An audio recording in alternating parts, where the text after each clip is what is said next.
Okay, so how's everybody doing? So in this episode, I want to talk about the three-way turnout right here and how and why I wire the way I do. And it would apply to all the turnouts on River Road.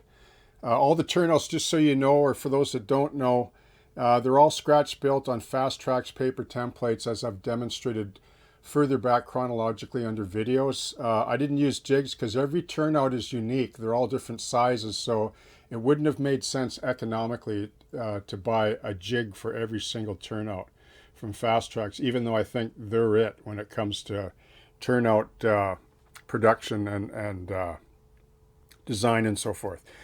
Also, before I jump into this, notice how I have the different codes of rail here, just for those of you that also may not know. This is code 70, okay, on styrene ties and PC board. This is microengineering code 70 flex track. This is code 55 on styrene ties. I've shown how I do that in the past and under videos. And this is code 40 on balsa wood ties. And the reason why I did this is because I wanted that contrast on my layout. Like, I'll show you a couple of quick pics of the prototype of the area that I get inspiration from, and you'll see three different types of code rail. It's maybe hard to detect, but it's kind of cool to model it as well.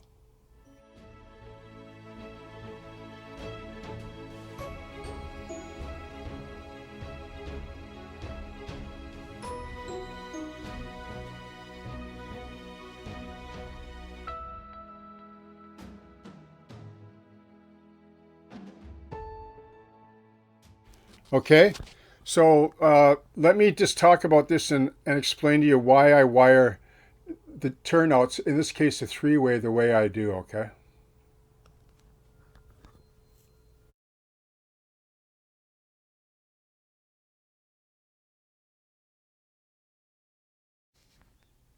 Okay, how's everybody doing? So I want to show you how I wire my turnouts and why I wire them this way. And let me just gently say that I don't care the way you wire your layout. You can wire your layout the way you want. There's many ways you can wire your layout. It's probably, you know, one of the most debated, topics in model railroading. But I like to keep my wiring simple because I don't like to spend a lot of time, or I'm not really an electrical guru. I know the basics to get the job done. And if I'm going to get the job done, I want it to be really reliable, and I want there to be redundancy in it, because that's what leads to reliability, right? Okay. So just to briefly then, my road bed is 3/8 plywood, 7 ply, Baltic birch for my road bed for the shelf layout purpose. I'm not talking about traditional long sweeping layouts with spline road bed and etc. etc. That's how I do the shelf layout. That's part of the reason why they call it shelf layouts. So, and there are advantages to it as well. Now, I run a bus under my layout from one point to the next point, which is one end of the layout to the other. I run a 12 gauge solid core bus, red, facing me. Like if I'm facing the layout this way, if this is the edge of the layout and I'm standing here, all my red positive wire faces me. There's no return loops, right? It's all just one big horseshoe curve, okay? Simple, right? The outside rail is going to be positive, negative, so I run my black negative bus wire under the layout like this, right? They run a few inches apart and they snake through my layout with slack in it. And I drill holes through the frames and I just feed it through. So it's all there, right? Then what I do is I establish my track plan from my designer plan, and I lay up all my track, and then I start soldering feeders in. I generally only put feeders on one 3-foot section. Like every 3 feet I just have, a positive and a negative, okay? But with turnouts, I like to isolate them with insulated rail joiners, like here, here, here, and here. Why do I do that? Because it's easier to troubleshoot. Like if you isolate the turnout from the rest of the layout, like sort of mini blocks, because I get to tap in with all these feeders down into the bus. So I don't have to worry. Like I don't depend on like conductivity being transferred through my rails, like with connectors.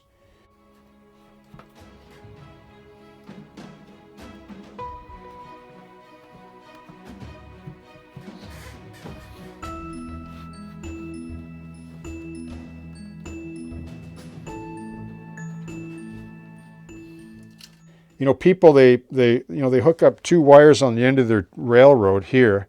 They don't use a bus, so they rely on the power through their connectors through their whole layout. And they wonder why they get voltage drops and dead sections of track. That's because they're using their rail as a bus.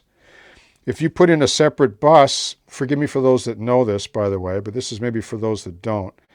This is all just one solid run. So when you hook your DC positive, negative, or your DCC to your bus, the whole bus has power, right? There's no rail joiners on the bus.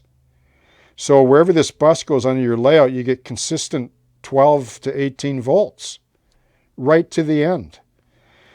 So the idea is when you solder feeders and drop them down to the bus, you're tapping into this beautiful, solid power source, regardless of the distance it has to travel, in some cases.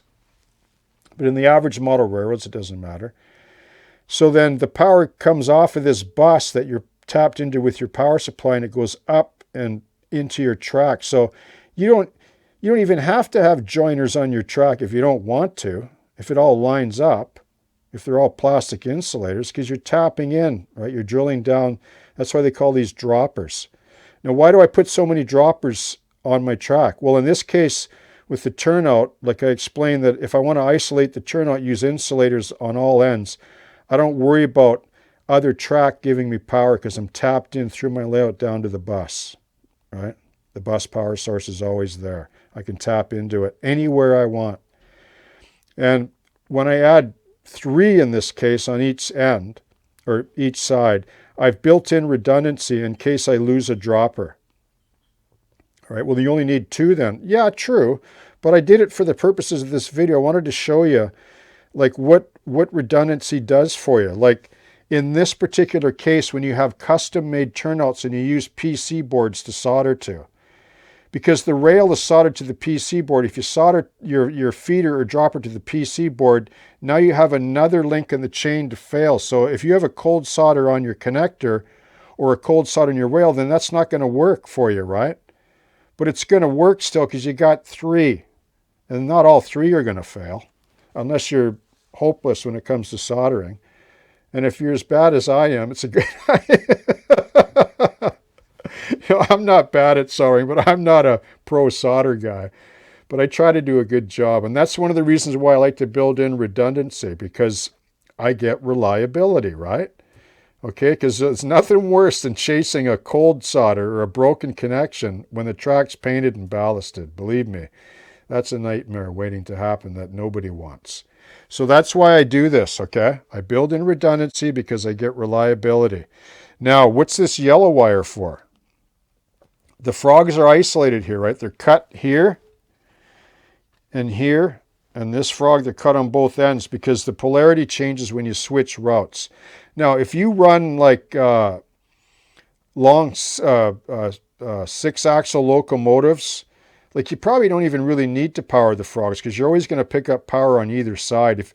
But in this case, you might not because of the span here, which is unique with 2 frogs this close on a 3-way. And with the burgeoning current keepers and keep alives and decoders now, you can run on dead rail, right? For, 10 feet or whatever the current keeper capacity is. So we're heading down that road where power routing is not going to really matter unless it has to do with signals and other electronic guru stuff. But in this case, I like to keep it simple, and I like this option. Like I'll thread that down through, but I'm not going to strip that end yet and hook it up until I get the switch machines. Now, one of the disadvantages of a power routed frog, I'll tell you right now in closing, is if you're running just regular decoders, DCC, and you have a power routed frog and you forget to throw the points like the route, and you're coming in from this end, you're going to short out on the frog, right? If it's thrown the other way down here. So some decoders, they can handle a short, or some DCC systems can handle a short. Like I know Digitrax has that built in, I think now.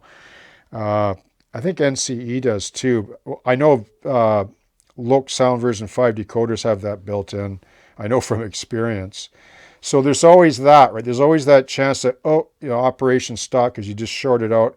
But if the frog is dead, you won't short out. You'll just glide right through. So If you're just a DC guy and you want reliability for switching back and forth in a densely kind of populated layout with lots of turnouts, then power routing is your friend, okay?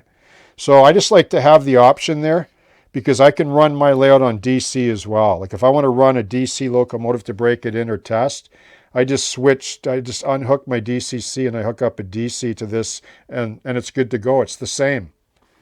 Like this will run DCC or DC. It's the same method, okay?